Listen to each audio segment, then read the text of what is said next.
जय श्री कृष्णा। कैसे हैं आप लोग फ्रेंड्स? आज की चर्चा जो होने जा रही है बेहद ही महत्वपूर्ण होने जा रही है।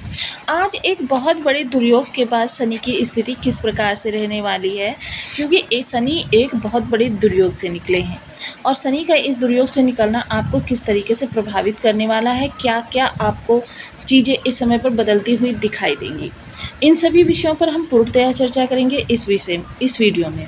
शनि बेहद महत्वपूर्ण ग्रह हैं।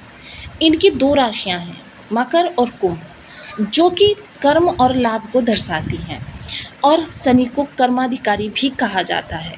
जिस कारण देखिए, शनि को अगर काल पुरुष की कुंडली के अनुसार देखें तो इनका दशम और एकादश पर कारकत्व रहता है, जो कि बहुत महत्वपूर्ण भाव है, क्योंकि कर्म वो होता है जो आपके जीवन की धुरी होता है। क्योंकि धुरी के चारों ओर ही जीवन को घूमना होता है। आप कुछ भी देखते हैं, जिस चक्की चलते हैं वो भी धुरी के चारों ओर घूमता है। आप सौरमंडल में देखते हैं ग्रह घूमते हैं, सूर्य को धुरी बनाकर घूमते हैं। धुरी बहुत ज़रूरी होती है, क्योंकि धुरी ही आपके जीवन की दिशा और दशा दोनों को निर्धारित करती है। कर्म आपका अच्छा होगा तो यानी कि आपसे जुड़ने वाला प्रत्येक सदस्य आपके लिए अच्छा होगा, लेकिन जब आपका कर्म अच्छा नहीं होगा, लाभ उससे अच्छा नहीं होगा, तो आपके सर्कल में आने वाला व्यक्ति भी आपकी अवहेलना करने लगता है, आपकी अवज्ञा करने लगता है, आपकी प्रताड़ना करने लगता है। जो चीज़ें अगर देखें तो सही नहीं है, क्योंकि कर्म डिपेंड करता है आपके जीवन की दिशा को, आपके महत्व को। क्योंकि जीवन जो ये आजकल का युग चल रहा है, ये स्वार्थ के दृष्टिकोण से अगर कहें तो बेहद महत्वपूर्ण है। वहीं आपकी राशि जो है सबसे संवेदनशील राशि में है। सबसे संवेदनशील 12 राशियों में सबसे संवेदनशील अगर किसी को राशि को माना जाता है तो वो कर्क राशि ही मानी जाती है। एक कहते हैं ना, इनके अंदर भावुकता, दयालुता, सहृदयता, सदाचार, ये चीज़ें कूट कूट कर भरी होती हैं। अब इससे इतर कोई इनसे कोई बात कर दे या इनसे किसी गलत लहजे में भी बात करते तो समझ लीजिए कि इनका खाना पीना सोना जागना सब बंद हो गया। बस ये उसी बात के चिंतन में दिन रात लगे रहते हैं कि भाई मैंने तो कुछ किया भी नहीं और ये सामने वाले ने मेरे साथ ऐसा क्यों किया। और साथ ही साथ आपकी इसी अच्छाई की वजह से आपके सामने ये चीज़ें आती भी बहुत हैं। किसी को इससे फ़र्क नहीं पड़ता कि उस चिंतन से आपके जीवन पर क्या प्रभाव पड़ रहा है, आपके कार्य कारोबार बिगड़ रहे हैं या आपके रिलेशंस ख़राब हो रहे हैं। किसी को कोई फ़र्क नहीं पड़ रहा, क्योंकि ये स्वार्थ का युग है। सिर्फ व्यक्ति तब तक आपसे मतलब साधता है जब तक कि उसका स्वार्थ पूरा नहीं होता। मतलब ख़त्म, रिश्ता ख़त्म। हालांकि हाय हेलो चलती रहती है क्योंकि आजकल शत्रुता भी नहीं कोई लेना चाहता, स्पष्ट बात भी नहीं कोई करना चाहता। ये इस जनरेशन की सबसे बड़ी कमी कही जा सकती है।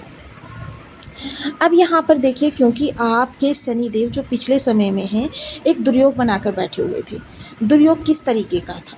दुर्योग इस तरीके का था कि राहु, जो शनि के गण कहे जाते हैं, शनिवत कार्य करते हैं राहु ने एक बहुत बड़ा दुर्योग बनाया हुआ था, जिसे कह सकते हैं दुर्योगों में शिरोमणि, यानी कि सबसे ऊपर का दुर्योग, नंबर 1 का।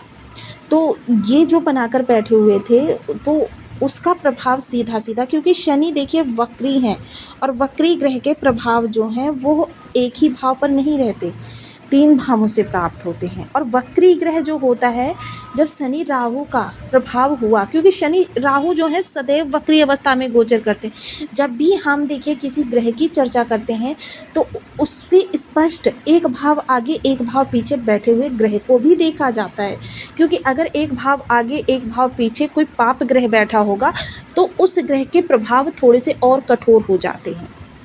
अब यहाँ राहु का सीधा सीधा इफ़ेक्ट जो पड़ रहा था वो शनि पर पड़ रहा था, जिसकी वजह से शनि में भी प्रचंडता थी। हालांकि ये चीज़ तो देखिए सभी समस्त 12 राशियों के लिए बहुत अच्छी हुई कि उस समय पर शनि की डिग्री बहुत कम थी, क्योंकि ग्रह जो होता है किसी भाव में जाता है तो वो डिग्री के आधार पर ही आपको अपने प्रभाव देता है।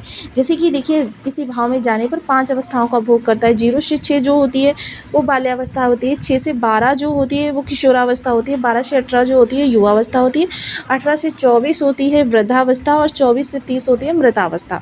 जिसमें से कि बालावस्था और मृतावस्था में ग्रह जो है आपको 0% प्रभाव देता है और किशोरावस्था और वृद्धावस्था में आपको 30% प्रभाव देता है और 100% प्रभाव आपको युवावस्था के दौरान प्राप्त होते हैं। आप शनि जो है समस्त दुर्योगों से निकल चुके हैं और इसके साथ ही देखिए अभी वक्री अवस्था में तो हैं।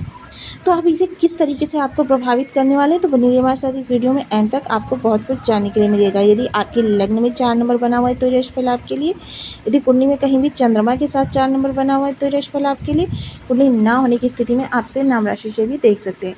यदि अभी तक आपने अपने इस चैनल को सब्सक्राइब नहीं किया है तो प्लीज़ सब्सक्राइब कर लीजिए, वीडियो को लाइक कर दीजिए, चैनल को शेयर कर दीजिए।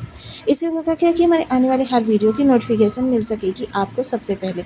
एक प्यारा सा कमेंट करना बिल्कुल ना भूलें, कमेंट से हमें बहुत मोटिवेशन मिलता है, हौसला मिलता है और ये पता चलता है कि आप और क्या जानना चाहते हैं। शनि जो कि भाग्य भाव में बैठे हुए हैं, इस समय आपकी पूरी कुंडली को इन्होंने अपने प्रभाव में लिया हुआ है, क्योंकि भाग्य या लग्न में बैठा हुआ ग्रह के जो प्रभाव होते हैं वो समस्त आपके 12 भावों पर देखने में आते हैं। क्योंकि भाग्य जब बलवान होता है तो आप जो भी कार्य करते हैं उसमें आपको सफलता प्राप्त होती है। भाग्य जब आपका निर्बल होगा तो जो भी कार्य करेंगे उसमें कहीं ना कहीं आपको नकारात्मकता देखने में आएगी। शनि बेहद कर्मठ ग्रह हैं और शनि की क्वालिटीज़ क्या हैं, क्योंकि शनि को अगर आपने समझ लिया तो फिर जीवन में आपने सब कुछ पा लिया। अपनी उस धुरी को, यानी कि आपका जो वर्क है उस धुरी को आपने मजबूत बना लिया।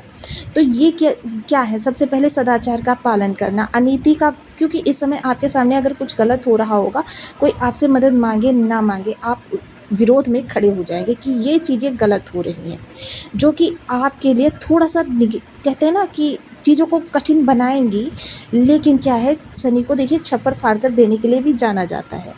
शनि उस समय पर नहीं देते, क्योंकि छप्पर फाड़ कर देते हैं ना तो उसमें भी एक नकारात्मकता है। नकारात्मकता किस प्रकार की है वो मैं आपको स्पष्टतया बता देती हूँ। नकारात्मकता ये है कि शनि उस समय पर नहीं देते जिस समय पर आपको उसकी आवश्यकता होती है। शनि उस समय पर देते हैं जब आपके लिए उसकी आवश्यकता समाप्त हो जाती है। देते ज़रूर हैं, मतलब इतना देते हैं कि अगर आप सोचते हैं ना कि आपको एक रूम मिल जाए तो एक रूम के बजाय आपको पूरा बंगलो मिल जाता है। तो देखिए, अब इन ग्रहों को शुभ करने के लिए थोड़े से विशेष उपाय। सबसे पहले मेरा जो विश्वास है वो बीज मंत्रों के जप पर है। ओम शनि शनिश्चराय नमः। इस बीज मंत्र का आप 1 माला, 2 माला, 5 माला, 7 माला, 11 माला का जप नियमित अपनी सुविधानुसार करना प्रारंभ करें। क्योंकि देखिए, बीज मंत्रों के जप करने से क्या होता है, कारक मारक बाधक किसी भी प्रकार का ग्रह होकर आपके बर्थ चार्ट में बैठा हुआ है, ग्रह उसको प्योरीफाई कर देता है बीज मंत्र। क्योंकि ये सारी कवायद, अगर आप चक्रों के बारे में जानते हैं, अगर आप दान धर्म तप करते हैं, या फिर आप उपवास करते हैं, या फिर आप संबंधित कारक वस्तुओं को अपने हाथों से यज्ञ वगैरह में करते हैं, तो ये सारी कवायद जो होती है ये उस ऊर्जा को प्योरीफाई करने के लिए होती है, जो ऊर्जा आपके ऑरा में आपके जन्म के समय निर्मित हो गई है। इसके अलावा देखिए, सदाचार का पालन करते रहें। एक चीज़ का विशेष ध्यान रखें, कभी कर्कश स्वर में बात ना करें, अनीति का पालन ना करें, असत्य भाषण। देखिए, कामकाजी युग में अगर कामकाज के लिए आपको थोड़ा बहुत झूठ बोलना पड़ रहा है तो कोई बात नहीं, लेकिन उसे अपनी आदत में ना शुमार करें। बस इतने से अगर आप नियमित उपाय करना प्रारंभ करेंगे, आप स्वयं देखेंगे धीरे धीरे आपको शनि के बहुत अच्छे प्रभाव मिलने प्रारंभ हो जाएंगे। तो आपको वीडियो कैसी लगी मुझे कमेंट बॉक्स में जरूर बताएं। चैनल पर न्यू है तो प्लीज़ वीडियो को लाइक, शेयर, चैनल को सब्सक्राइब करना बिल्कुल ना भूलें। मिलते हैं नेक्स्ट वीडियो में, तब तक के लिए नमस्कार। अपना ध्यान रखें, स्वस्थ रहें, मस्त रहें।